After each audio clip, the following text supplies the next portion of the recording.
Buenas noches a todos, bienvenido en el podcast de Codificando tu Vida, episodio 19. Y hoy vamos a terminar con los temas de secretos, con la parte que tiene que ver más con los tabú.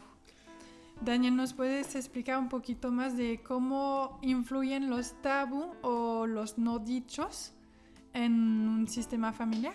Sí, este tema tiene que ver también con los secretos familiares, es parte de, en el sentido de que platicábamos de los secretos familiares que fueron quedados en generaciones atrás y que no se saben.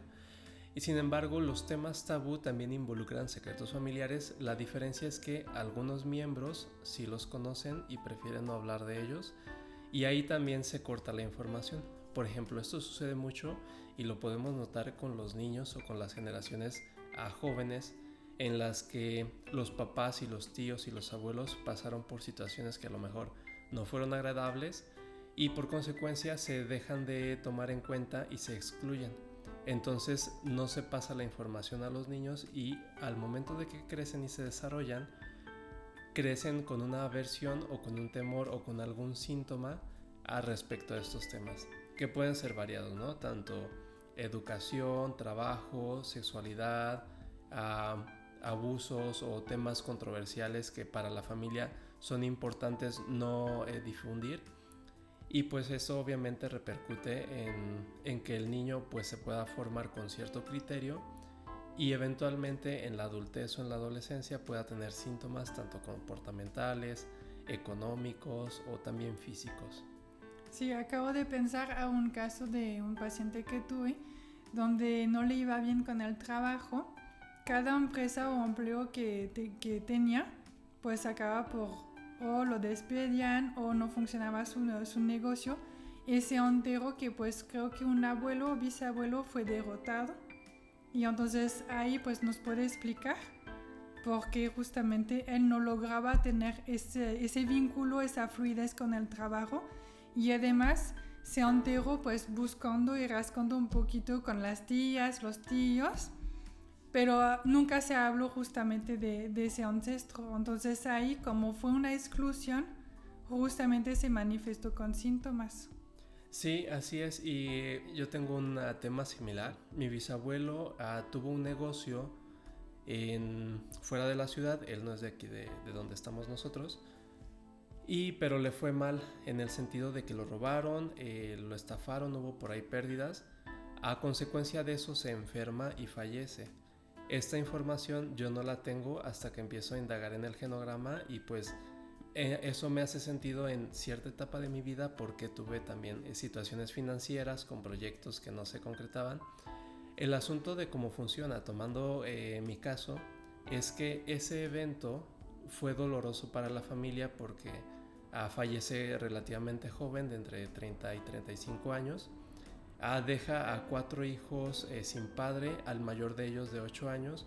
Entonces para esta generación que viene es complejo pues no tener esa figura paterna y no saben cómo hacerlo diferente y obviamente repercute en que cuando crecen ya son adultos y tienen hijos, entonces les es difícil tener ese vínculo de paternidad porque no lo tuvieron ellos y es así como se va perpetuando o se va sosteniendo este tipo de secretos familiares que al final se saben pero no se comunican. Yo me enteré de eso, pero después de mucho tiempo, igual de haber rascado, y gracias al genograma también, que me di la tarea de buscar las actas o la información que tienen las instituciones, efectivamente aparece la edad, la situación por la que pasó, de qué enfermedad. Las versiones coinciden, pero sí es evidente cómo influyen en las generaciones venideras. Y como nos está explicando Daniel, podemos también ver que tal vez el sistema familiar registró que trabajar o estar a su cuenta es algo peligroso, porque así funciona nuestro cerebro. Entonces tal vez ahí se formó un mandato de estar a su cuenta, pues hay una posibilidad de robo, hay una posibilidad de derrota y hay una posibilidad de fallecimiento, porque la emocionalidad todo alrededor de ese evento hace justamente que son más emociones aflictivas que positivas Y entonces tal vez se podría repercutir en otras generaciones donde podríamos estar observando justamente que tal vez quiero poner un negocio pero estoy dudando o dinámicas por el estilo, o tengo un negocio pero no está fluyendo. Y nada más es por argumentar un poquito más a los que nos escuchan cómo se podrían tener repercusiones con eventos así. Claro, así tal cual es como funciona. Hay diferentes variantes, obviamente cada sistema tiene su manera de compensar o de repetir. Ahí hay que sopesar qué tanto vale mantener un secreto sabiendo que es posible que si no se resuelve o si no se integra al sistema familiar, se puede manifestar después, igual en repetición o en compensación.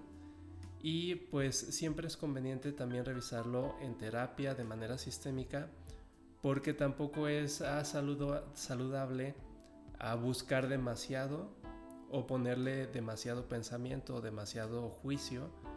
Y de lo que se trata al final es de no juzgar, como lo veníamos comentando, no juzgar, mirar la historia como lo que fue, como algo que forma parte de nuestro sistema, y a partir del momento que se sabe o que se integra, pues tener el criterio de hacerlo diferente, la decisión de hacerlo diferente.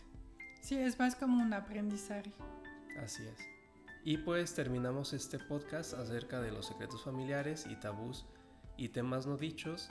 En los siguientes podcasts vamos a seguir platicando acerca de lo transgeneracional, del sistema y de la terapia sistémica.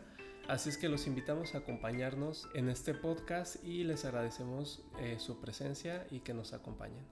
Muchas gracias, hasta luego.